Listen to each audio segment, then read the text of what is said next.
Welcome to the Stanley Street Social Podcast presented by Matt. My name is Alex Clemens. I'm here with Campbell Flakemore for the 12th down the trot. And I guess there was another Giro stage last night. It didn't disappoint. We were talking about it last night, putting a lot of emphasis on Peter Sagan, potential for Arnaud and Demar to come back. It was a little bit trickier than I thought. Well, I expected. I knew it was hard, but pretty grippy when you got the GC boys going over the top. Yeah, it reminds me. I mean, it looks awfully familiar to just every single amateur under 23 Italian one dayer that lasts 30k. Do you agree? Yeah. Just except it wasn't 15 laps of those last two climbs. Yeah, it was a lot steeper than I thought, and yeah, I mean Sagan, he was super close, but obviously those quick step boys were super interested in keeping him away. Joao Almeida, he's probably the quickest of the GC guys, but Ulisi was able to climb well enough to get himself into that group, and clearly he was the quickest there. So yeah, it was a super exciting last 30k with Demar coming really close. Well, he did get back on after the first climb and then couldn't quite get back on. Viviani was also there after the second climb, but yeah, there was just too much intent in that front group of the Quickstep boys for anyone to come back. How good was Quickstep? Like, we're running out of words.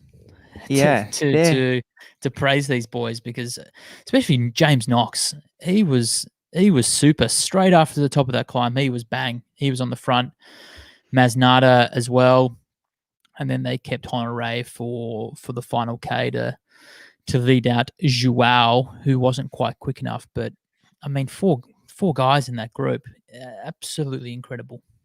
And then to hold off there was a lot of intent in the chasing groups.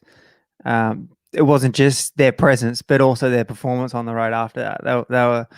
They were all in for Joao for good reason as well. He held his own. If Ulisi wasn't there, you don't put Ulisi in the GC boys by any means. But he cleaned up the best of the rest, except for one guy. Ulisi was too good. Picked up a few bonus seconds as well, which is important. Yeah. Just pushed out his lead a little bit further, and these seconds will be crucial with the unknown finish of the race, and also with time trial coming up. Yeah, I was also quite impressed with Teo. Teo Guggenhardt. He was the only GC boy to really rip into it. Had a little bit of a crack, but yeah, I mean, I don't think anyone was really getting away. It was always going to be difficult because there was quick step boys there. Yeah, and even if they weren't there, then you think the sprint teams would have got sorted and brought anyone back. So it was good to see Demar really, really try and win that stage, because normally you'd think, it's probably a little bit too hard. These are really tricky climbs, but when you're in super shape, you got to try. And FDJ, they stayed around him, but just couldn't quite in the end. So, yeah, we go again tonight. Cool. Anything else before we? Don't think so. It was really just that kind of finale, wasn't it? The stage. Yeah, you really need to. Yeah, last 30k. Weather was okay.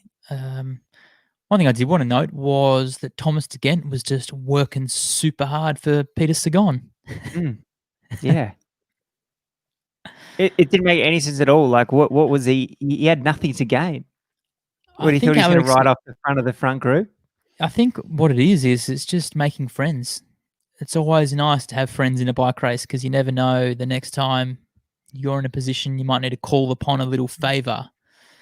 But when are you going to be in the position to call upon a favour from Peter Sagan? He's probably not a bad guy to have on side, is he?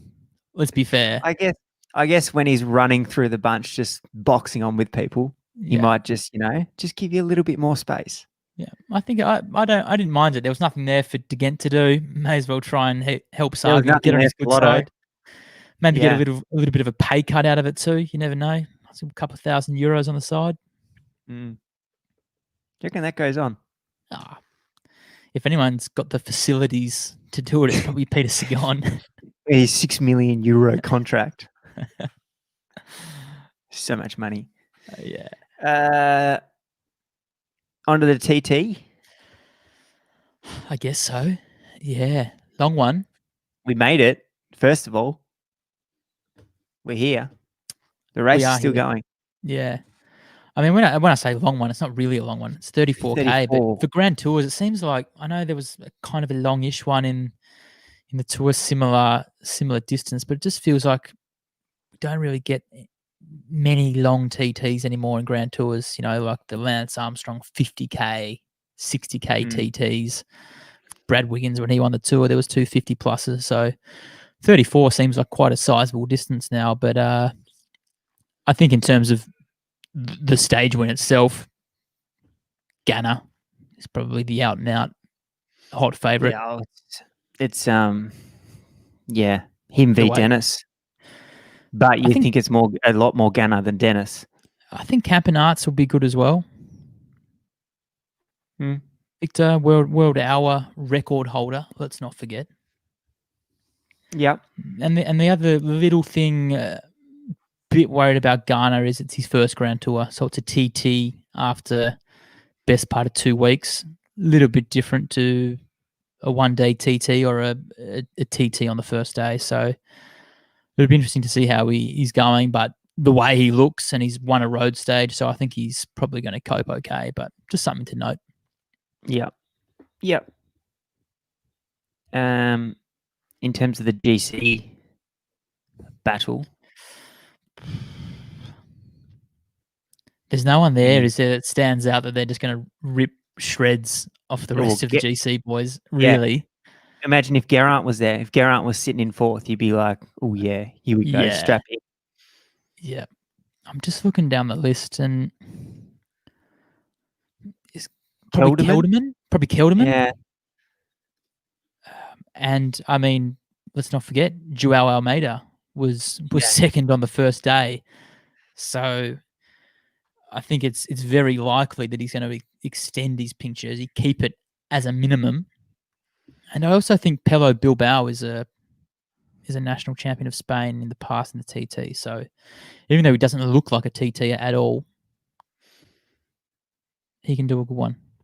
Yep. Spain, not traditionally strong for their trials.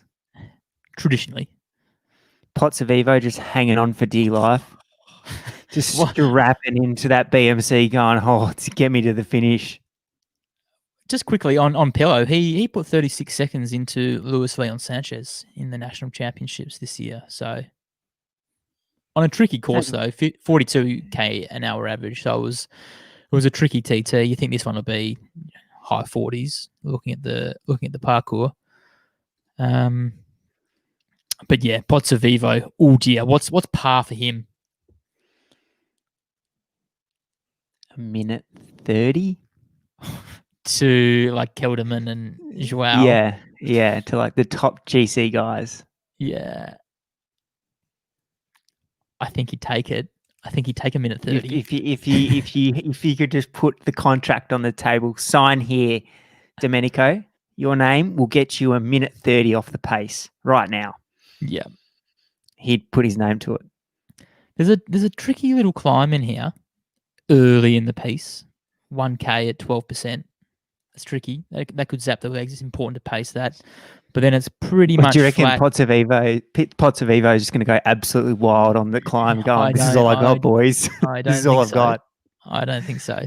And then towards the back end, there's a little drag 2K at a bit over 5%. So that won't concern anyone really. You'd call it a flat TT. So I think you're probably right. I think 1 minute 30. He'd sign right now for that.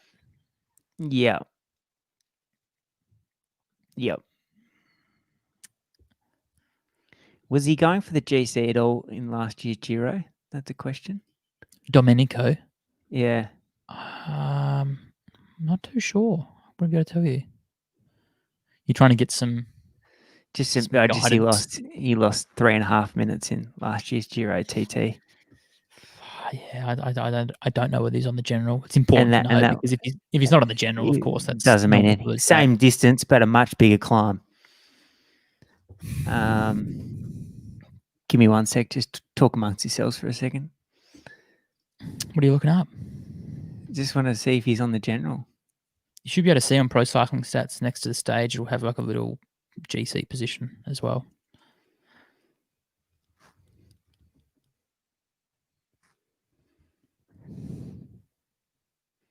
Nah, he was way off the general. Okay. So we haven't really got much to go off. Take no reference on that. No. Vince will do a good one. You just feel Vince will do a good one. I think he's like par for mine on the GC boys. I think Wilco will be ahead of him. Yeah. But yeah, Vince will just do a solid time trial. Yeah. There's none of the GC boys that are really going to eagle this TT. No. It's a race within a race. Yeah. So, interested to see how Jai Hindley goes against the clock. It's a big test for him. It's a massive test, isn't it? I mean, luckily for him, there's no real pressure because Wilco's the man. But I imagine, for himself, sitting 7th on the GC, he's going to be doing everything he can to keep it. I can't see him slipping out of the top 10. I think, who is it? McNulty's at 11th at 2:45. Although he is a good time trialist, Brandon. Yeah, I know. Been on a podium in under 23 Worlds very recently. Hindley was 46 in the opening TT, minute 15 down. It's okay. And also there are so many variables in that first time trial. I've actually got no idea. Yeah. Yeah.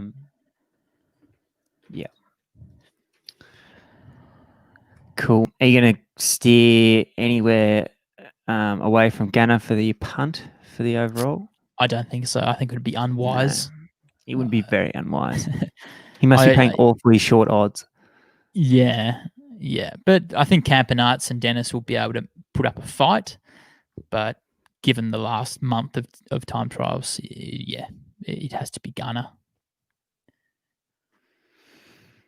Sounds good. Always a quiet unpack TT days, really. So not really much to add. No. Well, we added about Pozzovivo's contract. Tomorrow we'll be back. There's a bit on tomorrow. If the Giro is still going, they've got a mountaintop finish and the Ronde. Super Sunday. So we'll be back here at 5:30 tomorrow to chat about that. And yeah, thanks for tuning in. Thanks, Campbell. Thank you. Thanks for the quick one. We'll chat to you tomorrow. Ciao.